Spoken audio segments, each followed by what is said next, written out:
Jean-Cyril Bado, comment définissez-vous simplement le personal branding et en un mot?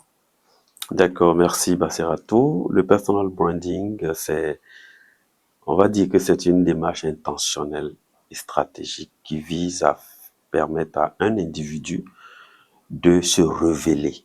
Donc de révéler son identité, de révéler. Quand on dit se révéler, c'est qui est-ce que je suis? Qu'est-ce que je fais? Quelle est mon expertise, mes compétences? À qui est-ce que j'apporte de la valeur? Donc, c'est vraiment ça. Se connaître, donc qui je suis, quelle est ma cible, me faire connaître auprès de cette cible-là et finalement se faire reconnaître parce que on aura démontré qu'on a une expertise sur le temps. Et qu'est-ce qui le distingue du branding d'entreprise ou de nation? On va dire, c'est pratiquement le même cadre logique.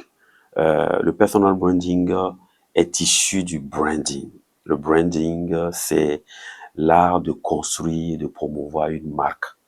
Le branding d'entreprise, c'est ça. C'est comme ça qu'on ça a commencé. Donc l'idée, c'est comment promouvoir en fait une marque, comment rendre une marque en fait euh, la faire adopter par une cible bien donnée, en créant un lien émotionnel entre la marque et le consommateur et la cible.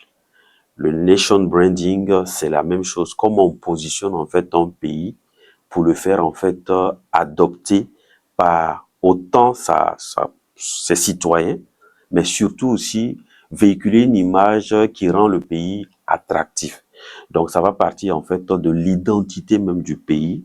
Donc on revient toujours à la question de qui suis-je, donc le pays dans son identité, qu'est-ce qui fait sa particularité, donc l'image positive que le pays veut que les autres retiennent. Mais En la ça, matière, voilà. quel est le pays qui est l'exemple qu'on peut donner?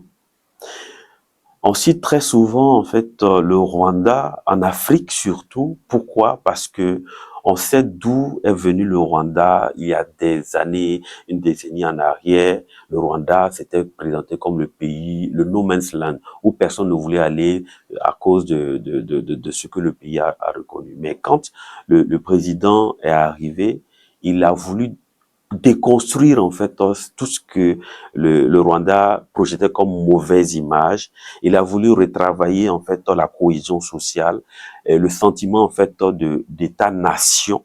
Et aujourd'hui, le Rwanda, tout le monde parle en bien du Rwanda parce que c'est devenu un pays modèle en termes d'environnement, d'économie verte, de tourisme. Voilà. Donc c'est un modèle. Au niveau pays, tout dernièrement, on a vu le Bénin qui a lancé également en fait sa stratégie de nation branding à travers son slogan Un monde de splendeur. Voici encore aussi un modèle de nation branding qui est en train de montrer la destination Bénin comme l'une des meilleures en fait en Afrique et dans le monde et qui font que beaucoup de personnes aujourd'hui ont envie de prendre la nationalité béninoise. C'est l'un des exemples parlant en fait du sentiment en fait de fierté qu'un pays peut inspirer à des non-nationaux de venir prendre sa nationalité. Bonsoir, chers internautes. Merci de nous suivre sur Mousso News, le média leader qui amplifie la voix des femmes. Aujourd'hui, dans le podcast de Mousso News, nous recevons Jean-Cyril Bado. Il est surtout architecte du possible. Mais en réalité, il est stratège en image de marque et communication d'influence. Merci Cyril d'avoir accepté notre invitation. Je sais que nous allons beaucoup apprendre sur la construction de l'image de marque. Et pourquoi aujourd'hui il est devenu indispensable? Est-ce que c'est une nécessité réelle ou un luxe à l'heure du numérique? Ce n'est pas un luxe, c'est une nécessité dans la mesure où il y a une chose qui est claire. Nous sommes tous talentueux, on a tous un talent quelque part, on a des compétences, on a de l'expertise qu'on a acquis au fur et à mesure de nos choses. Mais le talent, lui tout seul, ne suffit pas, ou du moins ne suffit plus. Les compétences qu'on a et que les autres ignorent ne nous servent plus à rien. Parce qu'aujourd'hui, il faut comprendre qu'on est dans un monde où l'économie de l'attention c'est vraiment l'une des économies, mais on parle de l'économie. Comment capter en fait l'attention de quelqu'un au premier d'abord. Deuxième chose, c'est que les médias sociaux, j'emploie surtout médias sociaux au lieu de réseaux sociaux, comme on le dit, parce que lorsqu'on se met dans une dynamique, en fait, de construire sa marque, on doit utiliser ces canaux comme des médias au service, en fait, de la construction et de la promotion de sa marque. Donc, aujourd'hui, que ce soit Facebook, LinkedIn, Twitter, on va te voir avant de croire. Le monde aujourd'hui, c'est sur la visibilité. Et c'est ce qui fait que de plus en plus, on confond souvent personal branding et visibilité et marketing de soi. Donc, ce n'est pas un luxe. Pourquoi? Ce n'est pas un luxe parce que c'est accessible à tout le monde. Tout le monde peut construire son image de marque. Parce que tout le monde a une identité. En fait, c'est pas quelque chose qu'on invente. C'est quand on n'apprend pas à se connaître soi-même, qui je suis, quelle est ma valeur ajoutée, quelles sont mes compétences et autres, que ça peut devenir en fait plus ou moins quelque chose de lointain. Donc, c'est une nécessité. Je suis compétent, j'ai une expertise, j'ai une vision des valeurs fortes. Je peux résoudre en fait le problème de X ou Y. Je dois me faire connaître à cette cible-là en utilisant les mécanismes ou bien les plateformes qui existent pour me faire connaître. D'accord. Mais on a comme l'impression que c'est un peu galvaudé de nos jours. Est-ce que c'est dû au fait que aujourd'hui on confond branding et marketing parce qu'il y a les réseaux sociaux ou les médias sociaux? Oui, c'est galvaudé justement comme tu le dis si bien parce que on est à l'ère en fait de la visibilité à outrance et on finit par confondre visibilité et crédibilité parce que le fait d'avoir 100 000 abonnés ne veut rien dire du tout si ça ne te permet pas en fait de vivre. Ou du moins, si ça te rend pas crédible. Il y a des personnes qui ont 100 000 abonnés, qui ont 1 million d'abonnés, mais qui ont du mal, en fait, à... C'est-à-dire que tu les vois, ils sont bien présentés sur les réseaux sociaux, mais lorsque tu dois travailler avec elles, avec ces personnes-là, il n'y a pas de valeur ajoutée. Ou bien quand tu les rencontres, en fait, tu finis par te rendre compte qu'il y a une personnalité derrière l'écran, et puis il y a la vraie personnalité. Et c'est ça. Donc, la visibilité, c'est une métrique. Avoir 100 000 abonnés ne fait pas de toi, en fait, une personne qui a une marque solide. Mais ça peut être aussi le révélateur aussi de la marque, en fait, quand c'est bien construit. C'est pourquoi il faut toujours faire la différence entre marketing de soi, qui consiste, en fait, à se faire voir, à se faire connaître, sans se connaître, et personal branding, qui consiste d'abord à se connaître d'abord suffisamment, clarifier sa vision, mission, valeur, la cible, ce qu'on apporte, et puis maintenant se faire connaître, donc faire connaître en fait qui on est au monde, parce que le monde a besoin de ma compétence, mais si je me fais pas connaître, forcément, j'aurais commis en fait un impair quelque part, et on finit par être frustré de savoir qu'on a une expertise et qu'il y a des gens qui n'ont pas cette expertise-là, qui sont plus adulés que nous. La faute revient à la personne qui a l'expertise. Cyril, ça m'amène à quitter un peu notre thème de l'émission. Est-ce que moi, par exemple, Basseratou Kindo, j'étais assez active sur les réseaux sociaux et beaucoup prolixe en matière d'écriture. Mais lorsque les gens me rencontraient dans la vie réelle, ils étaient un peu déçus ou étonnés de savoir que c'est une personne très calme, qui a à peine même peut prendre la parole, qui parle un peu plus lentement, on va dire de façon nonchalante. Est-ce que c'est bon ou c'est mauvais? Ou est-ce que ça rentre dans le personal branding? Parce que moi, en réalité, ça m'embêtait que les gens, que je ne montre pas réellement la vraie personnalité. Parce que là, je travaille. Je suis journaliste, blogueuse, personne qui était activiste, parce que je produis du contenu. Mais la réalité, quand on me voit, c'est une autre personne, voilà. En fait, il y a toujours ce décalage-là qui existe entre l'image qu'on se fait d'une personne à travers un média. Pour, pour faire une transposition, c'est comme les journalistes à la radio. Lorsqu'on écoute en fait un journaliste ou un présentateur, un animateur radio, on se fabrique tout un univers. Okay. On se dit que la personne doit être comme ci, comme ça. Et puis le jour où on rencontre la personne et dit c'est moi, on est surpris. Parce que l'imaginaire a déjà construit le modèle type en fonction de tout ce qu'on fait ressentir. C'est le même cas que toi.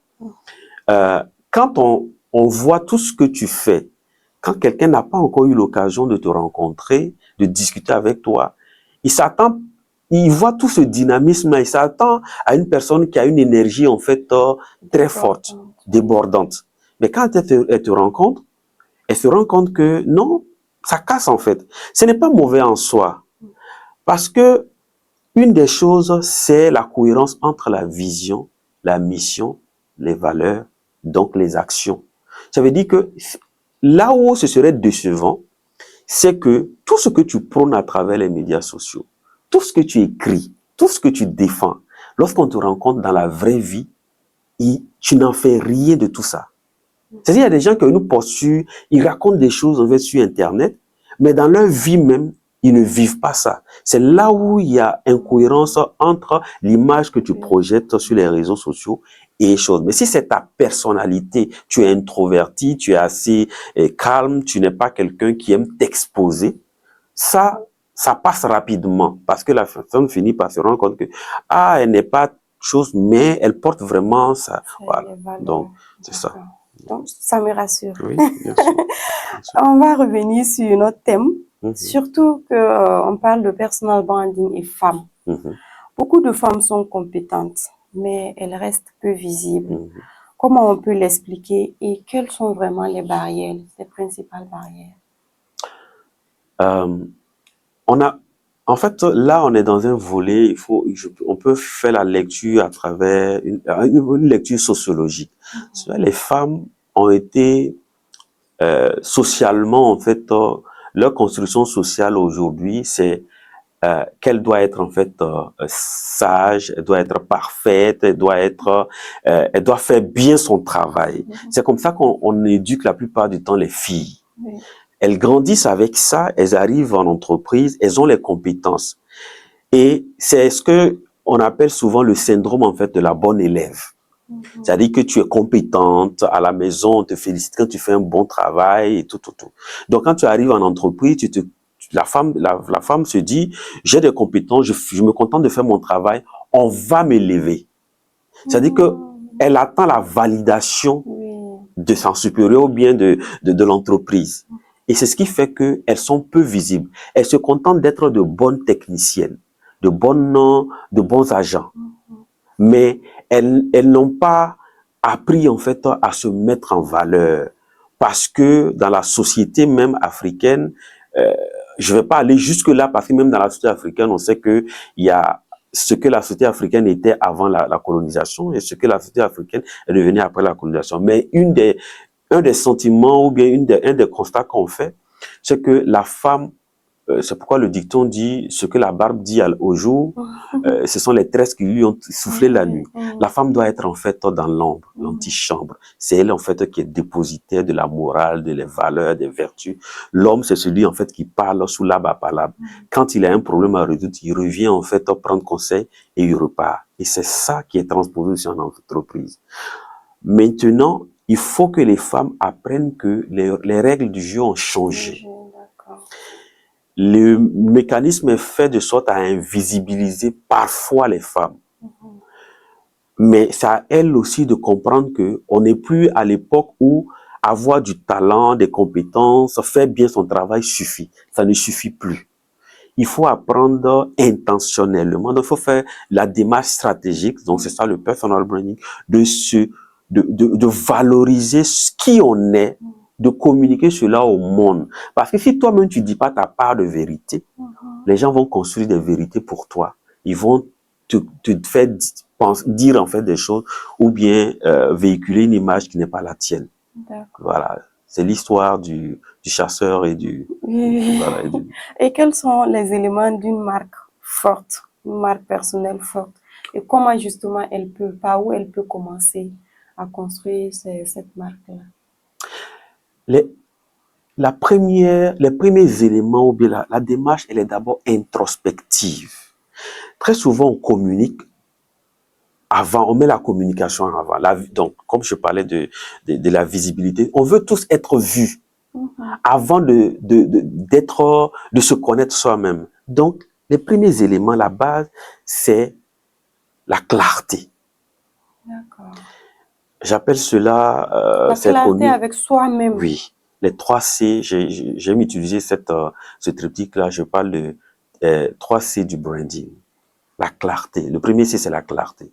Clarté de quoi? Clarté de qui je suis.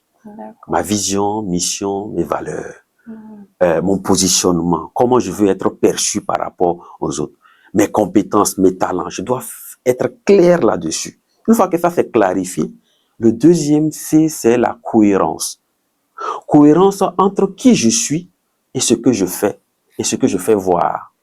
Cohérence entre ce que ce que je dis et ce que je transforme réellement. Est-ce que quand je dis que je suis stratège en marque, est-ce que dans le fait, est-ce que quand on me suit, quand on me contacte, est-ce que j'arrive vraiment à accompagner quelqu'un jusqu'à obtenir des résultats? C'est ça la cohérence. Ne pas dire des choses qu'on ne vit pas. Voilà. Et puis maintenant, la constance. Est-ce que ce que je fais, est-ce que je suis visible ou bien je suis crédible dans la durée? La constance. Est-ce que quand on interroge mon passé, est-ce qu'il y a des éléments qui confirment que oui, je suis pas comme un cheveu dans la soupe. J'ai une histoire qui s'est construite, j'ai un engagement que j'ai pris pendant des années, qui s'est construit, qui s'est fortifié, qui s'est renforcé avec le temps. C'est ça la constance. Donc, ce sont les éléments d'une marque forte, d'une marque personnelle forte, si on revient en fait au domaine du personal branding. Sans ça, ce n'est pas une marque.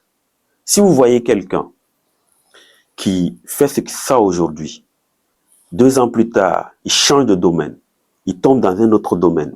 3 ans plus tard, il change de domaine et qu'il n'y a pas de lien entre son parcours moins documenté sur les 5 à 10 années qui suivent, il y a un problème. Parce que malheureusement, et c'est le risque en fait que beaucoup de jeunes prennent, beaucoup de femmes prennent, c'est l'inconstance, la recherche d'opportunités. On est trop opportuniste aujourd'hui. Dès qu'on dit qu'il y a quelque chose qui marche, on se lance là-dedans. Et à un moment donné, on finit par saturer le domaine, on se rend compte que ce n'est pas ça. Dès qu'on dit qu'il y a quelque chose qui marche ici, on va dedans. Et puis finalement, on ne peut même pas te recommander en fait. Or, une personne qui construit une marque forte, on doit pouvoir en fait dans la tête des gens, quand on pense à quelque chose, on pense à lui. De sorte que même tes amis peuvent te recommander. Dès qu'ils entendent parler d'une opportunité quelque part, on peut te recommander facilement parce qu'on sait que tu es. Et comment révéler ce qui est nous est propre tout en gardant le juste équilibre entre vérité de soi et stratégie? Cette question m'est très importante.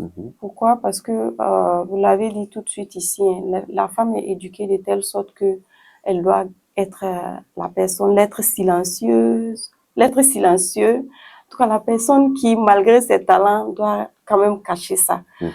Donc, le juste équilibre entre vérité de soi et stratégie.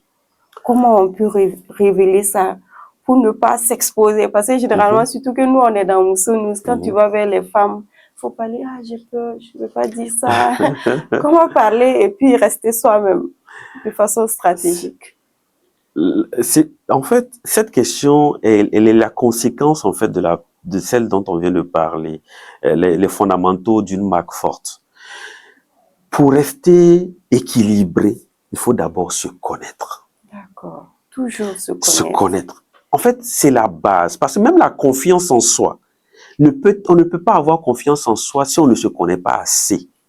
D'accord. Donc, et si on ne se connaît pas assez, on peut rentrer dans la démesure. On peut dire des choses et finalement s'exposer parce qu'on ne se connaît pas assez. sur la base d'une simple question, d'un simple commentaire, voilà, on peut parler. On parle, et finalement, on finit en fait par dire des choses. Or, la connaissance de soi est la mesure, est une mesure en fait est un élément de la mesure de soi. Ça veut dire que lorsqu'on se connaît assez, on connaît ses émotions, on connaît les éléments qui peuvent déclencher. Ça, c'est important. Maintenant, les femmes, comment elles peuvent... avant même de continuer, je veux préciser une chose. Le personal branding ne se manifeste pas seulement que sur les médias sociaux, sur les réseaux sociaux. Okay. Et ensuite, ce n'est pas né avec les médias sociaux. Généralement, on associe personal branding et communication digitale ou réseaux sociaux. Non. Le personal branding est né bien avant. Les prémices du personal branding datent de 1981. Wow. Donc, plus de 40 ans. Voilà. Et j'aime souvent dire que c'est l'année de ma naissance. Donc, voilà, peut-être que j'étais prédestiné à faire ça. Mais en clair, c'est ça. Donc, une femme peut construit son image de marque, sa marque en fait, personnelle, sans avoir forcément besoin de s'exposer sur les médias sociaux. Ça dépend de ta cible, ça dépend de ta personnalité. Mais une des choses à ne pas faire, une des erreurs à ne pas commettre, c'est surtout ne pas se rendre visible quand on a l'expertise et que notre cible est sur les médias sociaux. Donc, il faut souvent, en fait, c'est pourquoi je dis toujours se connaître. Quand tu te connais, que tu sais que ta cible, tu connais, tu as fait le portrait robot de ta cible, si c'est sur les réseaux sociaux qu'elle est, mais tu es obligé de communiquer là-bas. Sinon, finalement, tu ne vivras pas, en fait, de tes compétences. Donc, la mesure, pour terminer maintenant avec ta question, en fait, je termine en disant que la connaissance de soi est un baromètre pour vous, pour pouvoir, en fait, cesser pouvoir dire quand il faut dire les choses, comment il faut les dire, et se taire quand il faut se taire. C'est pas tout qu'on a besoin de dire, c'est pas tout qu'on a besoin de montrer sur les réseaux sociaux. Vous voyez tellement de jeunes filles, en fait, aujourd'hui, qui montrent tout sur les réseaux sociaux. En réalité, la plupart de ces, quand je les vois, je sais qu'elles ne se connaissent pas. Wow. Quand tu exposes tout, quand tu es, même quand partout où tu es, au restaurant, après que tu sois influenceuse. Mais il y en a qui estiment que ce qu'ils exposent là, c'est ce qu'elles veulent exposer, sinon la réalité est tout autre. Non, mais je dis, ce que les gens reçoivent à travers ou bien perçoivent à travers ce que tu exposes, crée en fait un imaginaire. Et malheureusement, si c'est pas réellement qui tu es que tu exposes, malheureusement, c'est ce que nous on va retenir. Et ça fait qu'on va construire en fait une identité, on va te coller en fait une image qui finalement va te desservir le jour où tu voudras dire que non, en fait en réalité, tout ce que vous voyez là, c'est pas moi. Et c'est l'erreur. D'accord. Voilà. On va justement aborder le volet réseau social et identité numérique. Est-ce que les réseaux sociaux aujourd'hui sont incontournables? Et vous, en tant que spécialiste, je vais dire personne même très avertie, quel est les réseaux sociaux que vous recommandez pour le profil entrepreneur, cadre et étudiante? Alors, à cette question, souvent, je dis, c'est le réseau social où se trouve ta cible. Mais comment savoir que ma cible est là-bas? Voilà. Surtout qu'on est dans un pays où c'est Facebook, aujourd'hui TikTok. Non, c'est parce que tu ne te connais pas assez que tu prends ce qui est visible, en fait. C'est l'erreur. Tu vois, si je suis une entrepreneur dans la mode, je prends le cas d'une entrepreneur dans la mode, il y a le réseau social, techniquement, quand on conseille à ces personnes-là, c'est Instagram. D'accord. Ça, de façon globale, c'est Instagram. Mais est-ce que ma niche là, elle est sur Instagram? Pas évident. Si moi, ma niche, je suis dans la mode, mais les personnes qui achètent chez moi, ou bien ceux que j'ai identifiés comme on parle en fait de persona, quand j'ai défini en fait le portrait robot de ma cible principale, si cette cible n'est pas Instagram, je ne peux pas faire d'Instagram en fait mon réseau social, même si les experts disent que c'est sur Instagram quelque chose. Donc, ça, il y a ça. Maintenant, si on veut parler de façon globale, un entrepreneur doit être sur Facebook, doit être sur TikTok aujourd'hui qui a pris parce que la vidéo. Un professionnel, quelqu'un qui doit être en fait sur LinkedIn, par exemple. Un étudiant, quelqu'un qui est en train de faire ses études et qui cherche du travail, doit être en fait sur LinkedIn, par exemple, parce que c'est le réseau professionnel par excellence.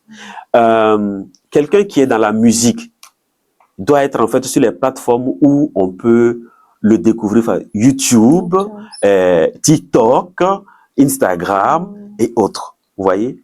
Mais il faut choisir la plateforme, pour moi, la plateforme où on se sent, à l'aise, où notre cible principale, que notre cible principale utilise. Il y a des gens qui disent, moi, je ne vais jamais aller sur TikTok.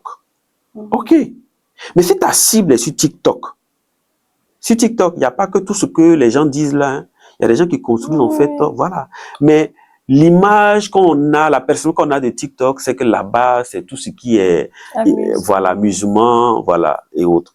Donc, pour répondre à cette question, j'invite toutes les personnes qui se retrouvent en fait dans un domaine ou dans un autre à se poser la question, est-ce que je sais réellement où se trouve ma cible?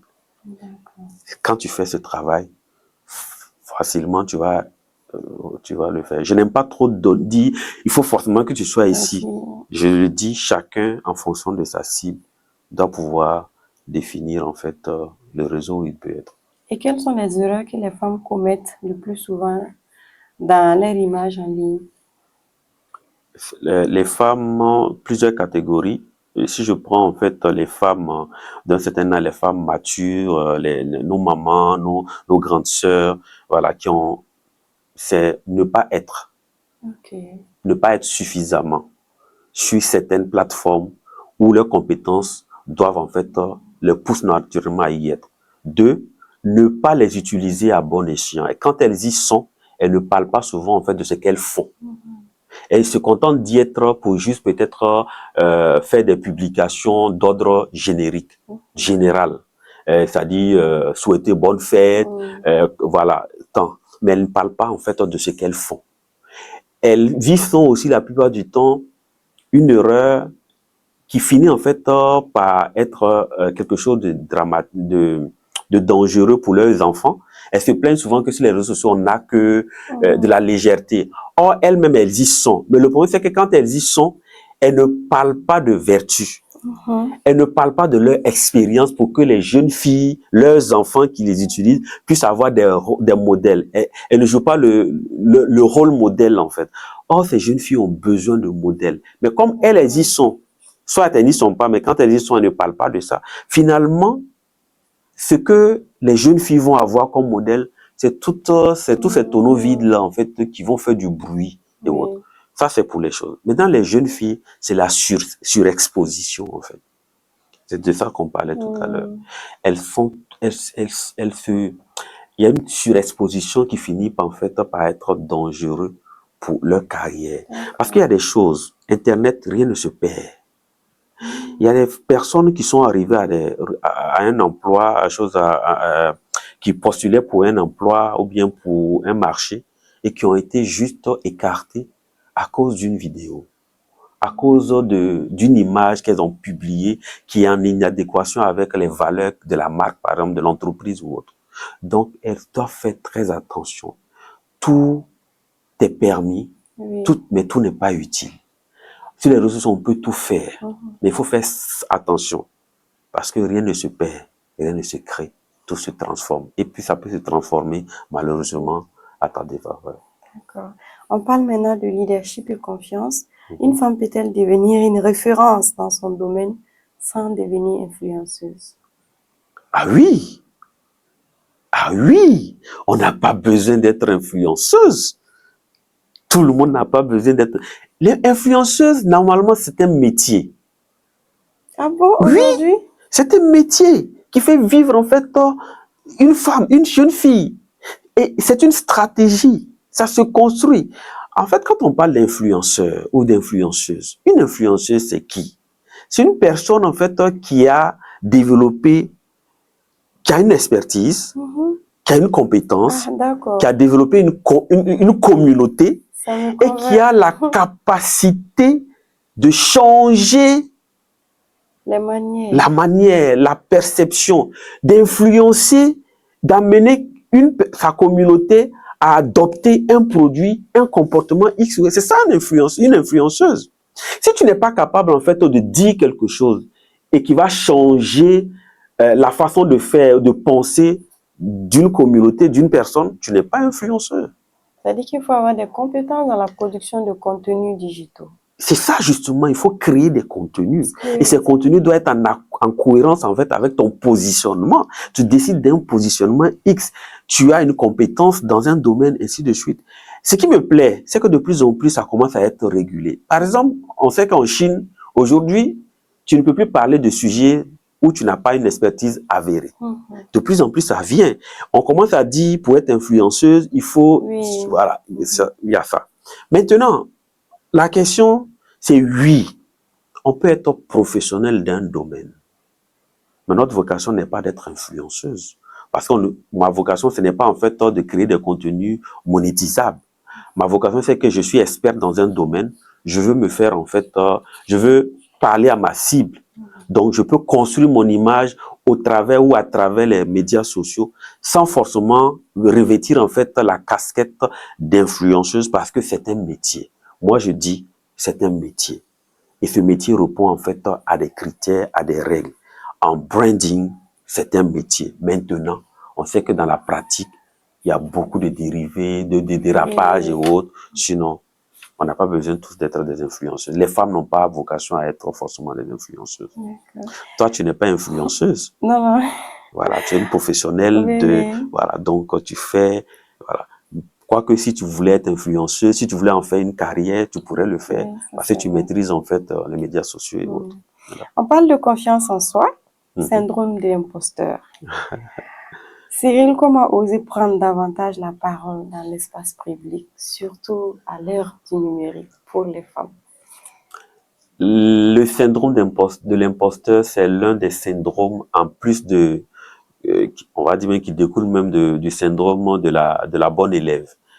C'est le sentiment que je ne suis pas digne, je ne suis pas à la hauteur. Et beaucoup de femmes en souffrent parce que socialement, elles ont été, voilà.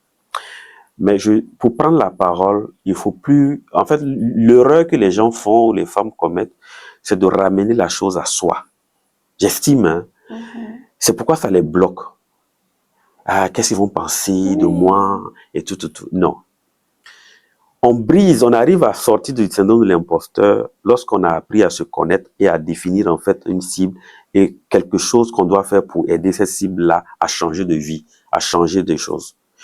Donc, quand on cesse de rapporter les choses à soi, mais qu'on se focalise sur la transformation qu'on peut apporter à une tierce, à une cible bien donnée, c'est le meilleur moyen en fait de guérir du syndrome de l'imposteur. En ce moment, on ne se pose plus la question est-ce que ce que les gens vont penser de moi, on focalise notre énergie sur la transformation, le bien, la valeur ajoutée que je vais avoir dans la vie d'une tierce personne.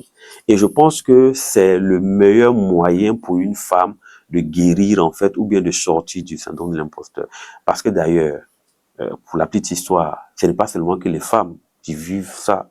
Même moi, il fut un moment où ce syndrome de l'imposteur, je l'avais, parce que je suis autodidacte dans beaucoup de choses.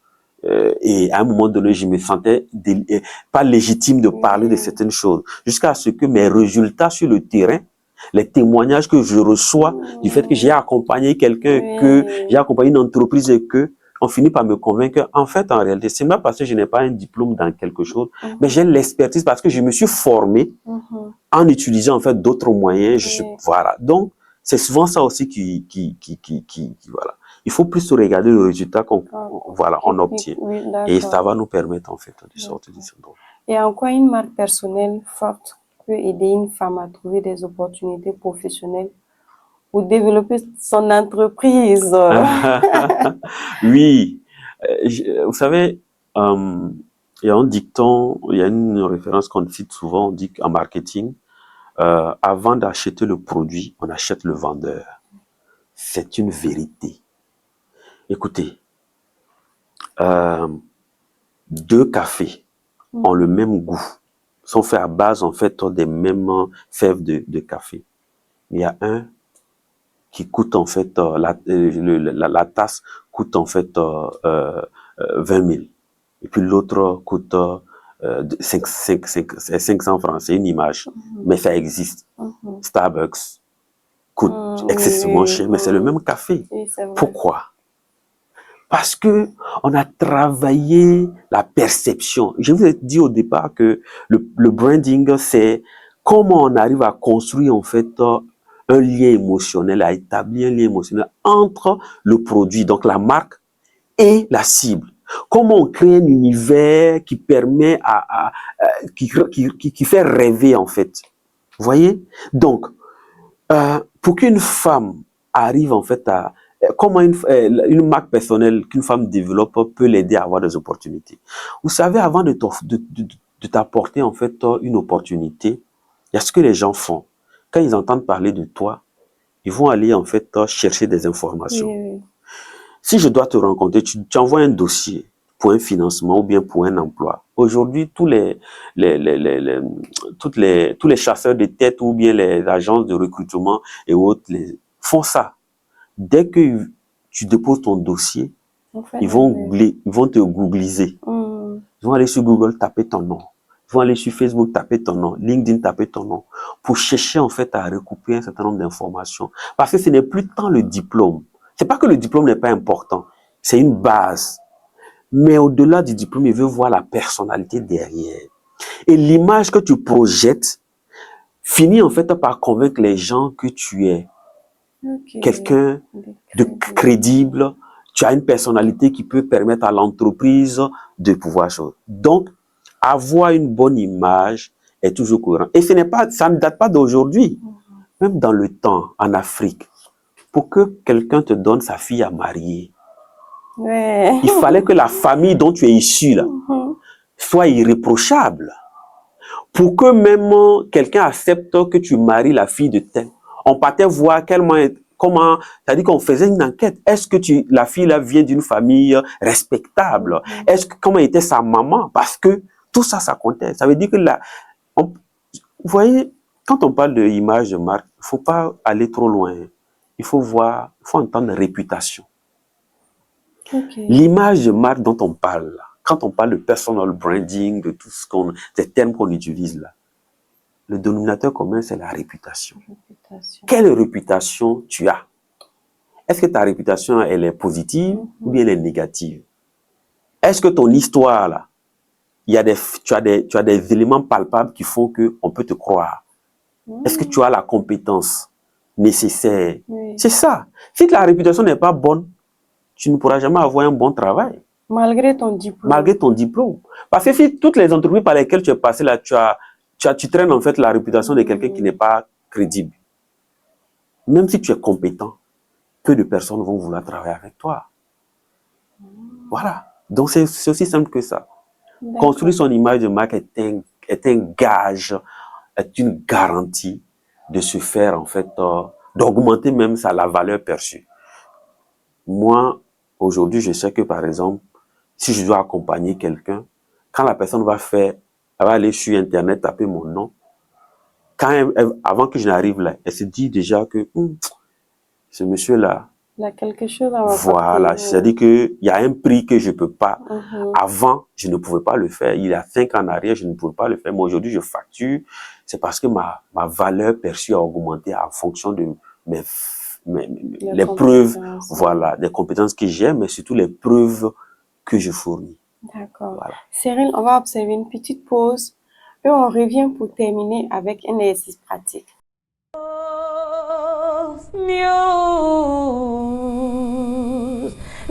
médias leaders qui amplifient les voix des femmes.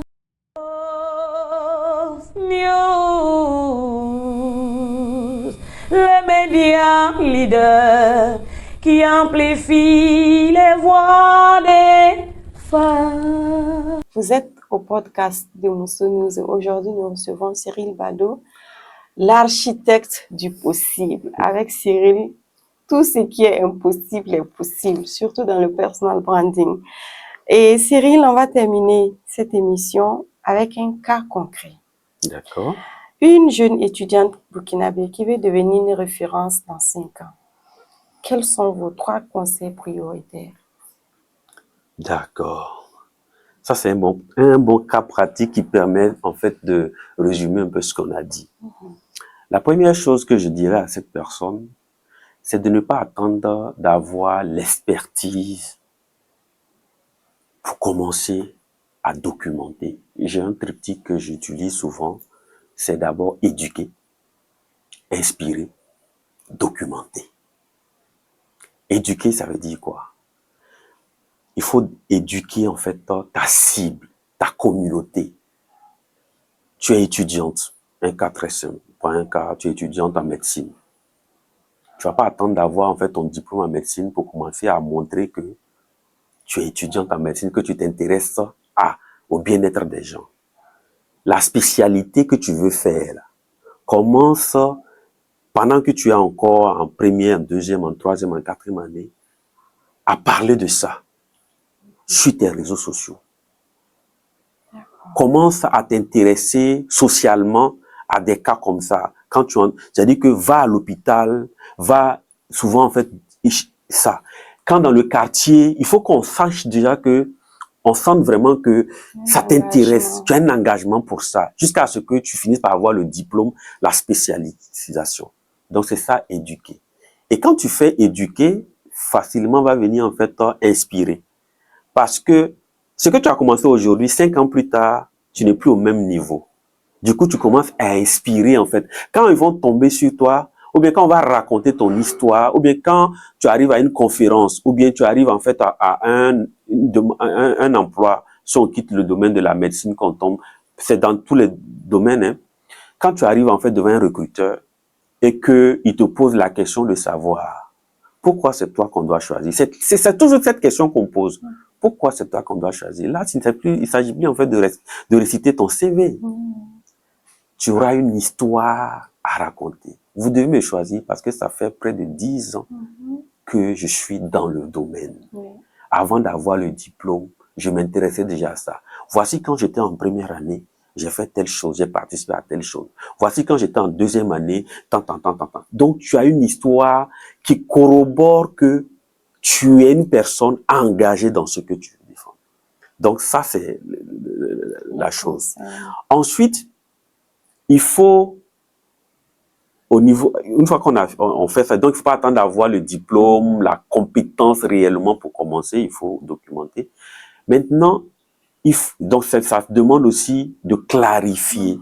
Donc, je reviens sur la partie où il faut clarifier sa vision, mission, valeur. Ça veut dire que tu as la compétence.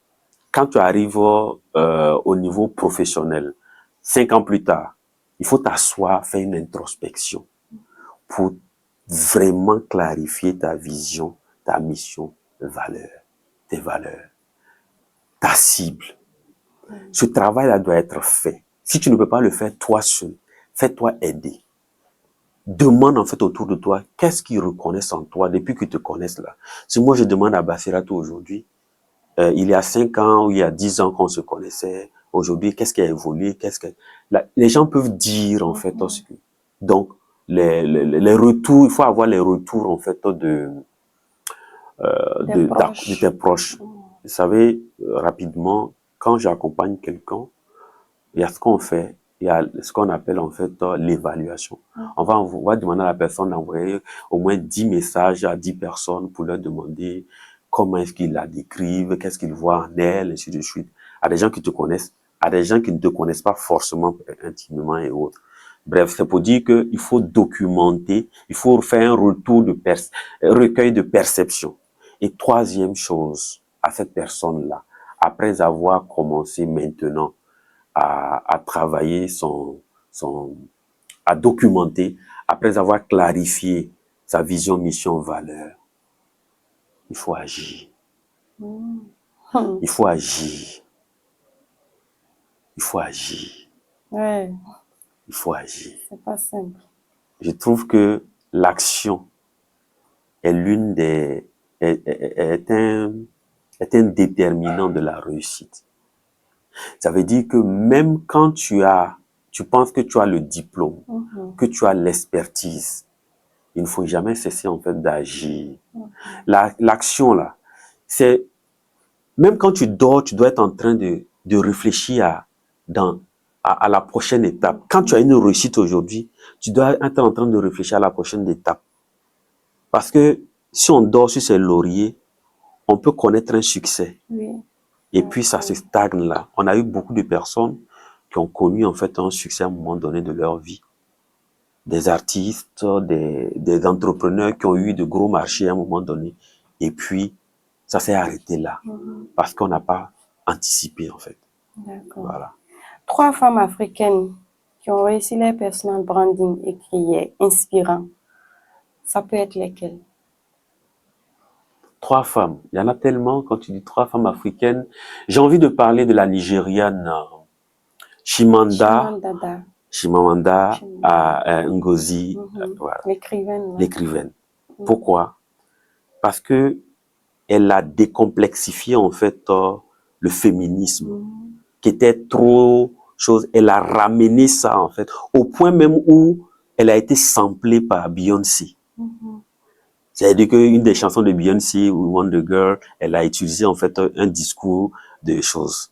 Et au-delà de ça, elle a lancé, grâce à sa notoriété, parce que normalement, les Dior, les grandes choses, marques, en fait, voulaient qu'elle soit l'ambassadrice. Elle a lancé ce qu'on a appelé, en fait, le Wear Nigerian.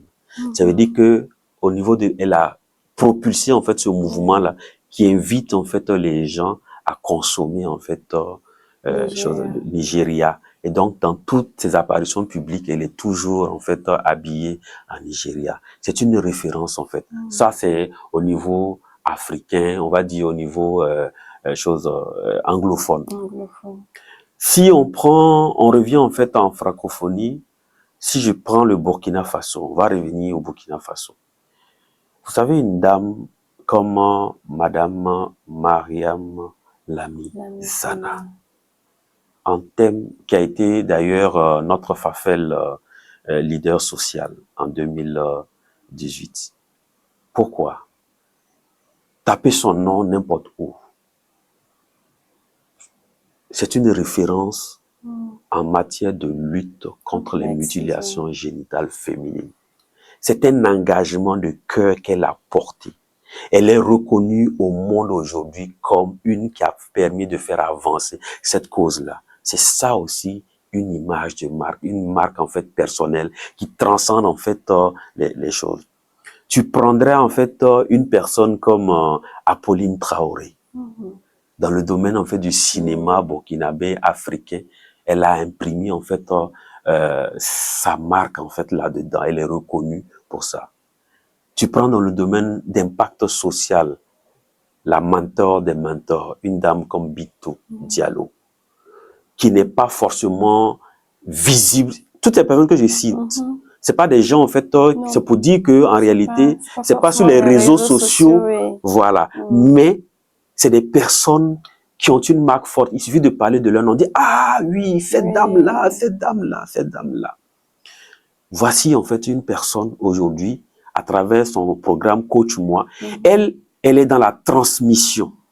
Ça veut dire qu'elle ne veut pas attirer la lumière sur elle, mais elle veut que à travers elle aide en fait des jeunes filles à pouvoir. C'est ça aussi, avoir un positionnement. Si on prend les jeunes filles, une personne que je vois aussi qui aujourd'hui en train de construire quelque chose de bien, si elle poursuit dans cette lancée. Qui a déjà une belle image, c'est Elda Kwama. La prise de parole au service en fait de sa marque personnelle. Ça veut dire que Tout ce que je dis, c'est qu'il faut identifier son talent et puis utiliser ce talent, en fait, Oui. pour chose. Ça, c'est Si vrai. je termine, je peux pas ne pas citer Basirato Kindo. Non, c'est pas parce que je suis sur ton média. De Oh, toute façon, tu sais tout le bien que je pense de toi et oui. tout ce que je t'ai toujours dit. Honnêtement, tout le monde doit pouvoir reconnaître et on le reconnaît. En Afrique, tu as un parcours. Malheureusement, toi-même, et ça, je le dis, c'est l'un des problèmes, en fait, que les femmes ont, surtout les femmes au Burkina. Elles ont souvent l'expertise, la compétence, mais elles refusent, en fait, elles-mêmes ne s'en rendent pas compte. Parce que là, tu as un parcours. Ouais. Que ce soit dans le journalisme, que ce soit dans le blogging, que ce soit, en fait, aujourd'hui, tu as lancé Mousso News. C'est grâce à toi que combien de femmes aujourd'hui sont visibles, en fait, dans le monde grâce à Wikipédia, que tu as pris, tu vois, tout ça, ça fait de toi, en fait, une référence du domaine. C'est aussi ça, ton engagement. On sait que tu ne le fais pas seulement, tu ne sais pas de l'argent parce que si c'était de l'argent que tu cherchais aujourd'hui, là, voilà. Ce sont des exemples palpables, en fait. Pour dire que la marque personnelle d'une femme, c'est pas seulement la visibilité sur les réseaux sociaux, c'est l'impact social que tu as. Et les exemples que j'ai pris, c'est vraiment ça. Et puis s'il y a je termine par une de mes mentors que je vais citer, c'est la ministre Euphrasie Kwasi-Yawo, experte mondiale en genre et développement et paix. Elle est reconnue au monde, mais orpheline. Elle avait tout pour ne pas devenir la femme qu'elle est aujourd'hui.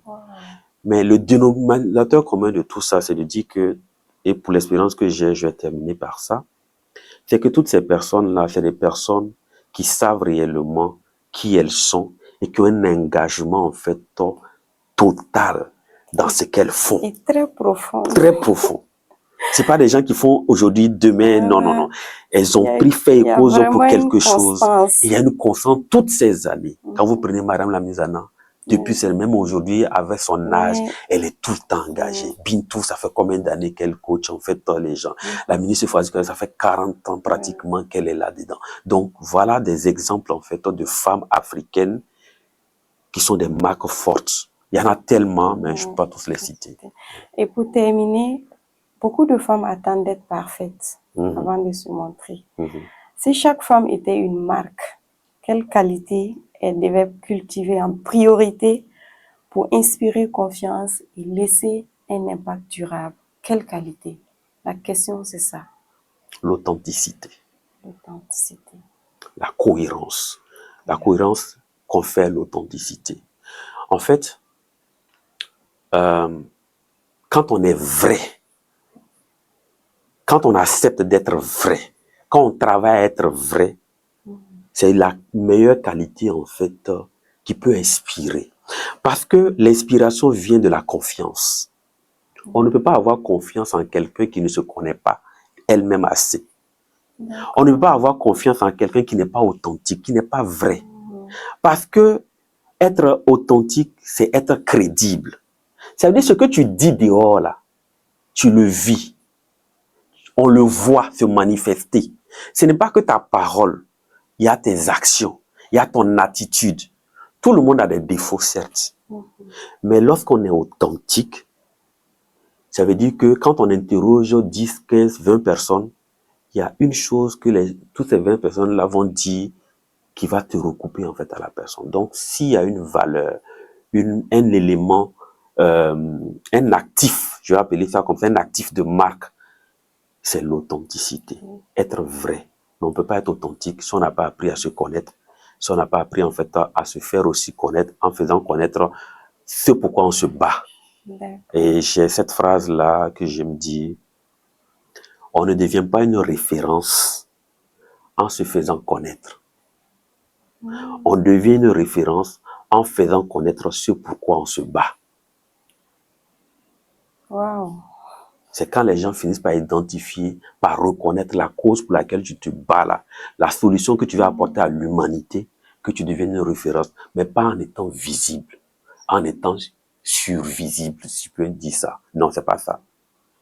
Voilà. Wow, merci Cyril, merci beaucoup, hein, vraiment merci d'avoir partagé avec nous votre expertise et surtout vos précieux conseils sur le personal branding. Au terme de cet échange, on retient que le personal branding ne consiste pas à créer un personnage ou à prétendre être quelqu'un d'autre. Il s'agit plutôt d'identifier ses forces, assumer son identité, de valoriser ses compétences et de construire une réputation cohérente, crédible et authentique. C'est ça. Pour les femmes, les jeunes et les professionnels qui nous suivent, le message est clair. Personne ne parlera mieux de votre valeur que vous-même. Chaque parcours est unique, chaque talent mérite d'être visible et chaque personne a une histoire capable d'inspirer les autres. Merci encore Cyril. Merci chers internautes de nous avoir suivis. Nous espérons que cette émission vous encouragera à investir davantage dans votre développement personnel, à croire en votre potentiel et bâtir une marque personnelle qui vous ressemble surtout. Restez sur Mousso News, le média leader qui amplifie la voix des femmes, et à très bientôt pour un autre numéro.